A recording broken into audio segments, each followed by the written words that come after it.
ಲಕ್ಷ್ಮೀ ಬಾರಮ್ಮ ಬಾರಮ್ಮ ಲಕ್ಷ್ಮೀ ಬಾರಮ್ಮ.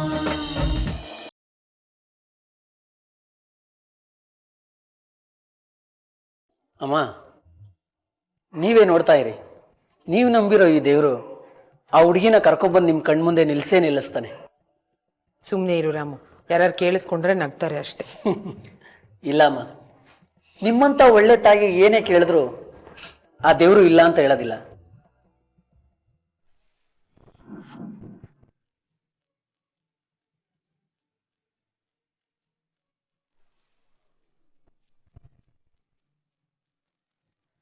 ಇದೇನ್ ರಾಮು, ದೇವ್ರ ಮನೆ ಎಲ್ಲ ಹೀಗಾಗಿದೆ. ಒಂದ್ ನಂದ ದೀಪ ಹಚ್ಚಿಲ್ಲ, ದೇವ್ರ ಸಾಮಾನೆಲ್ಲ ಹೀಗೆ ಚೆಲ್ಲ ಪಿಲ್ಲಿಯಾಗಿ ಬಿದ್ದಿದೆ. ಅಮ್ಮ, ಈ ಮನೇಲಿ ದೇವ್ರ ಪೂಜೆ ಮಾಡೋದು ನೀವು ಒಬ್ರೇನೆ ಅಮ್ಮ. ಅಕಸ್ಮಾತ್ ನೀವೇನಾದ್ರೂ ಇಲ್ಲದೆ ಇದ್ದಾಗ ಪಾಪ ಈ ಮನೇಲಿ ದೇವರು ಅನಾಥ ಆಗ್ಬಿಡ್ತಾನಮ್ಮ. ನಾನು ಆಡಿದ್ದಕ್ಕೆಲ್ಲ ಮಣಿ ಪೋಣಿಸ್ದಾಗ ಏನೋ ಒಂದು ಹೇಳ್ಬೇಕಲ್ವಾ ನಿನ್ಗೆ. ಜಾಗ ಬಿಡು, ಸ್ವಲ್ಪ ಕ್ಲೀನ್ ಮಾಡ್ತೀನಿ. ಅಮ್ಮ, ಏನ್ ನನ್ನ ಹತ್ರ ನೀವು ಹುಡುಗಾಟ ಆಡ್ತಾ ಇದ್ದೀರಾ? ಅಲ್ಲ, ರೂಮಿಂದ ದೇವ್ರ ಮನೆವರೆಗೂ ನಡ್ಕೊಂಬರೋ ಅಷ್ಟರಲ್ಲಿ ಎಷ್ಟು ಉತ್ಸಾಗೋದ್ರಿ ನೀವು.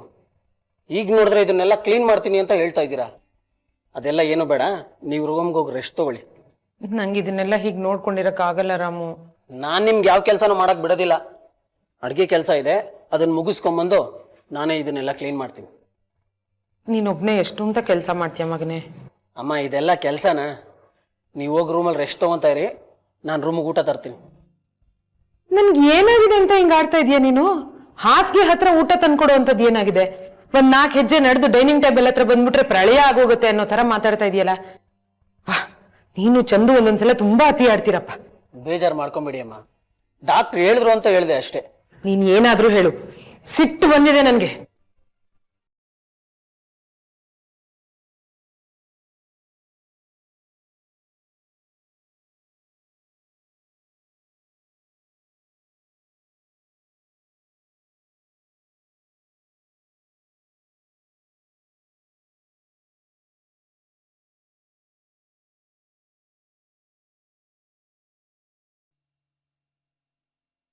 ಅಪ್ಪಾಜಿ, ಏನ್ ಯೋಚನೆ ಮಾಡ್ತಿದ್ದೀರಾ? ನಿನ್ನ ಬಗ್ಗೆನೇ ಯೋಚನೆ ಮಾಡ್ತಾ ಇದ್ದೆ. ನನ್ನ ಬಗ್ಗೆನಾ?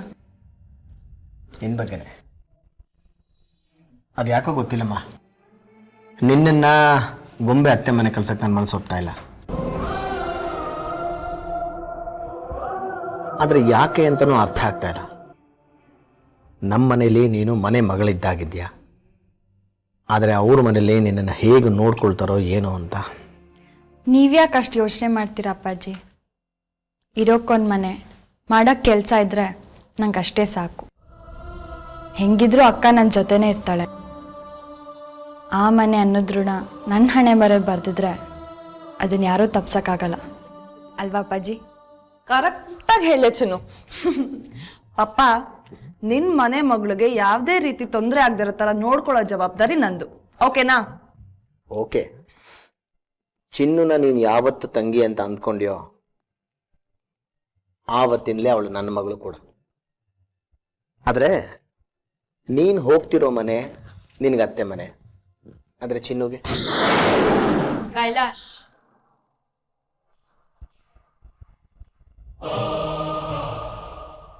ಲಕ್ಷ್ಮಿನೇ ಆ ಮನೆಗೆ ಹೋಗ್ತೀನಿ ಅಂತ ತುದಿಗಾಲಲ್ಲಿ ನಿಂತಿರೋವಾಗ ನೀನು ಯಾಕೆ ಬೇಡ ಅಂತಿದ್ಯಾ?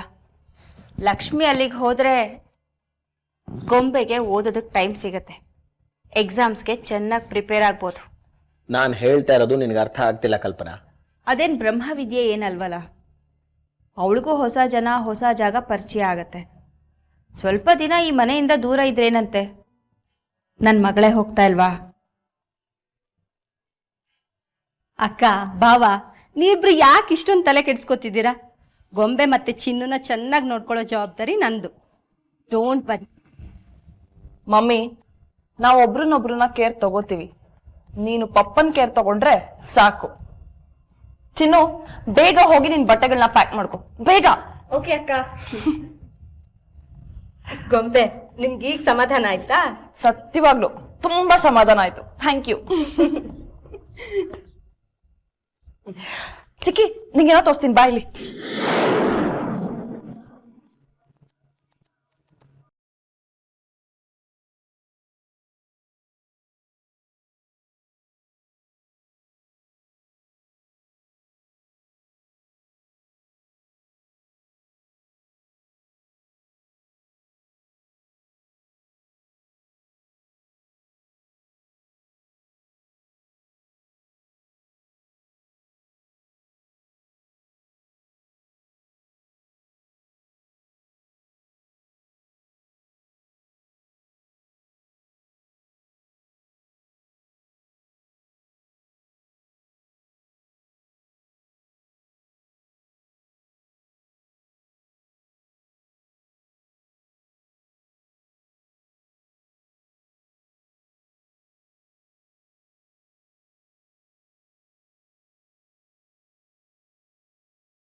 ದೇವ್ರೆ, ಗೊತ್ತಿಲ್ಲದೆ ಇರೋ ಹೊಸ ಮನೆಗೆ ಹೋಗ್ತಾ ಇದ್ದೀನಿ.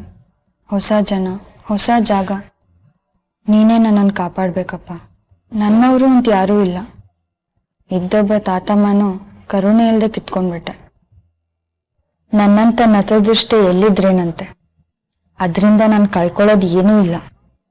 ನನ್ನಂಥವ್ರಿಗೆ ಊರಾದ್ರೇನು ಕಾಡಾದ್ರೇನು. ನನ್ನ ಕಾರಣಕ್ಕೆ ನನ್ನ ತಂಗಿ ಅಂತ ಕರೆದ ಅಕ್ಕನಿಗೆ ಅನುಕೂಲ ಆದರೆ, ಸಹಾಯ ಆದರೆ ಅದೇ ನನ್ನ ಪುಣ್ಯ. ಅಕ್ಕ ನಾನು ಮಾಡಿದ ಸಹಾಯಕ್ಕೆ ಆ ಋಣ ತೀರ್ಸೋಕ್ಕೆ ನನಗೊಂದು ದಾರಿ ಸಿಕ್ತು. ಅದು ನೀನೇ ನನಗೆ ತೋರಿಸೆ ಅಂತ ನಂಬ್ಕೊಂಡು ಹೋಗ್ತಾ ಇದ್ದೀನಿ ದೇವ್ರೆ. ಏನೇ ಆದರೂ ನೀನೇ ನನ್ನನ್ನು ಕೈ ಬಿಡದೆ ಕಾಪಾಡ್ತೀಯ ಅಂತ ನಂಬಿದ್ದೀನಿ. ನನ್ನ ಜೀವನ ಎರಡೂ ನಿಂದೆ. ಯಾರೂ ಇಲ್ಲದೆ ಇರೋರಿಗೆ ದೇವ್ರ ದಿಕ್ಕು ಅಂತಾರೆ. ಈಗ ನೀನೇ ನನಗೆ ದಿಕ್ಕು.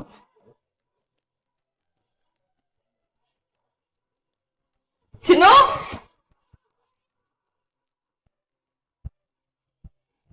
ಚಿನ್ನು,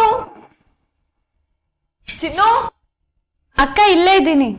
ಬೇಗ ಬಾ. ಎಲ್ಲ ತಗೊಂಡಿದ್ಯಾ? ಹಾ. ಚಿಕ್ಕಿ ಹೊರಡಣ್ಣ. I am ready. ಅಕ್ಕ ಬರ್ಲಾ? ಹೋಗ್ಬಿಟ್ ಬಾ. ಪಾಪ ಬಾಯ್. ಬಾಯ್.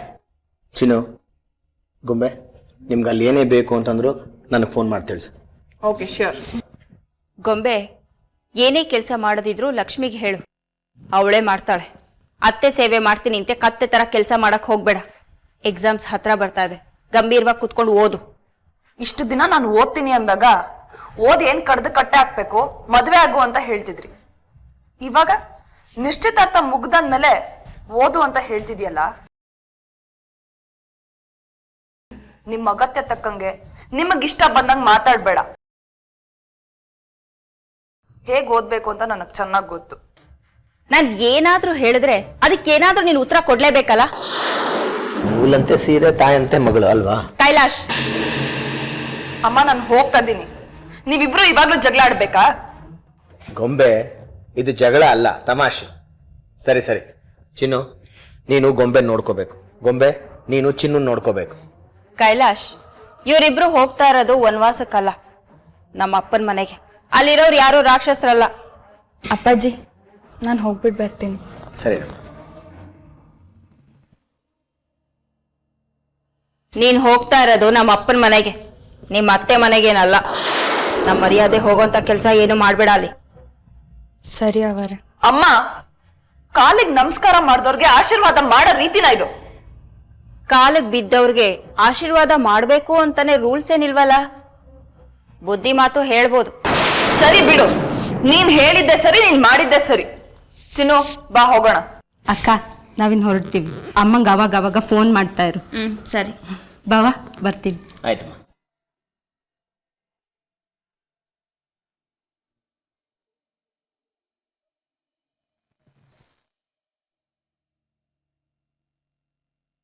ಕೈಲಾಶ್, ಯಾಕೆ ಇಷ್ಟೊಂದು ಬೇಜಾರು ಮಾಡ್ಕೊಂಡಿದ್ಯಾ? ನಾವೇನ್ ನಮ್ಮ ಮಗಳನ್ನ ಮದ್ವೆ ಮಾಡಿ ಕಳ್ಸ್ಕೊಟ್ಟಿಲ್ವಲ್ಲ. ಮಗಳು ಹೋದ್ಲು ಅಂತ ಬೇಜಾರ ಅಥವಾ ಮನೆ ಕೆಲ್ಸದೊಳು ಹೋದ್ಲು ಅಂತ ಬೇಜಾರ? ಸಂಬಂಧಗಳ ಬಗ್ಗೆ ಗೌರವ ಇಲ್ಲದೆ ಇರೋರೆ ಹೀಗೆ ಮಾತಾಡೋದು. ಕೈಲಾಶ್, ನಿನಗೆ ನಿನ್ ಹೆಂಡತಿ ಜೊತೆ ಒಬ್ನೇ ಇರೋದಕ್ಕೆ ಬೇಜಾರ ಅಥವಾ ಭಯಾನ? ನಿನಗೂ ನನಗೂ ವ್ಯತ್ಯಾಸ ಏನು ಗೊತ್ತಾ? ನೀನು ಮಾತಾಡಿ ಕೆಟ್ಟೆ, ನಾನು ಮಾತಾಡದೆ ಕೆಟ್ಟೆ.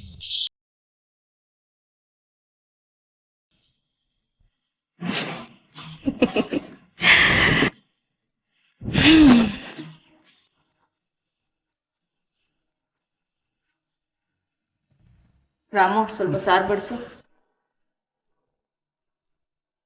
ಸಾಕು ಸಾಕು. ಅಮ್ಮ, ಪಲ್ಯ ಹಾಕ್ಲಾ ನಿಮ್ಗೆ?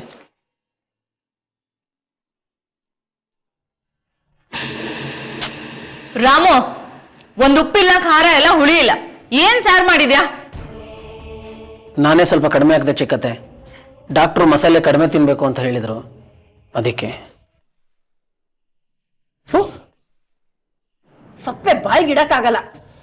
ಅಲ್ಲ ಕಣೋ, ಪಾರ್ವತಿಗೆ ಅಂತ ಬೇರೆ ಸಾರು ಮಾಡಕ್ಕಾಗಲ್ವ ನಿನಗೆ? ಸರಿ ಅಜ್ಜಿ, ಮಾಡ್ತೀನಿ. ಸ್ವಲ್ಪ ಉಪ್ಪಿನಕಾಯಿ ಬಿಡಿಸು. ಇಲ್ಲೇ ಇದೆ ಅಲ್ಲಿ, ಎಲ್ಲ ಅವನ್ನೇ ಬಡಿಸ್ಬೇಕಾ? ತಗೋ. ಹಾಕಿ.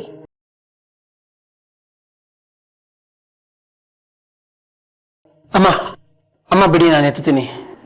ತಿಂದಿ ತಟ್ಟೆನೂ ಎತ್ಬೇಡ ಅಂದ್ರೆ ಹೇಗೆ ರಾಮು?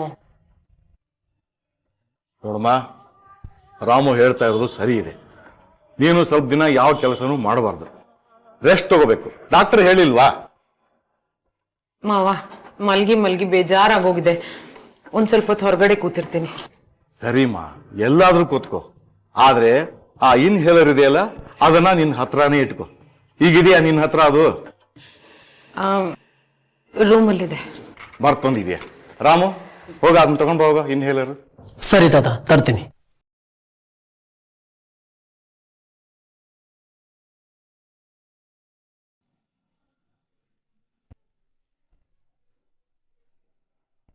ಅಮ್ಮ ತಗೊಳ್ಳಿ.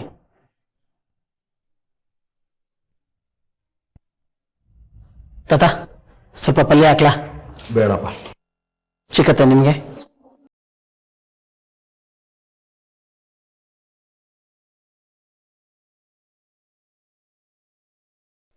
ಈ ಸಾರಿ ನನ್ನ ಪ್ಲಾನ್ ಫೇಲ್ ಆಗೋದಕ್ಕೆ ಚಾನ್ಸೇ ಇಲ್ಲ.